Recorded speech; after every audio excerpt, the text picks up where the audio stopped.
Општина Кочани упати јавен повик до здруженијата, сојузите, клубовите и физичките лица кои се корисници на средства од програмите за спорт и култура за 2018 година да достават извештаи за тоа како и за што ги потрошиле парите. Минатогодишните корисници од програмите за спорт и култура се должни за потрошените средства да достават отчет со неколку задолжителни делови. Во наративниот дел, за корисниците на пари од програмата за спорт потребно е да се опишат реализираните активности, учества во општински, регионални и национални лиги, државни и меѓународни турнири, како и остварените спортски резултати и бројот на членови во клубот. Финансискиот дел пак се состои од детален приказ за потрошените средства, подкрепен со документација.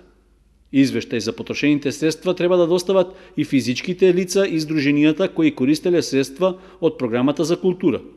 Образците со потребните податоци се објавени на веб страницата на општина Кочани, а отпечатени примероци можат да се земат и од едношалтерската канцеларија. Извештајот може да се достави најдоцна до 22 февруари годинава во едношалтерската канцеларија или пак на имејл адресата на општина Кочани. Поднесениот извештај на корисниците на општински буџетски средства им е услов за користење пари од програмите за спорт и култура за 2019 година. Минатата година од овие програми од општинскиот буџет беа наменети 2.900.000 денари, со кои се финансира активностите на здруженијата, спортските клубови и сојузи.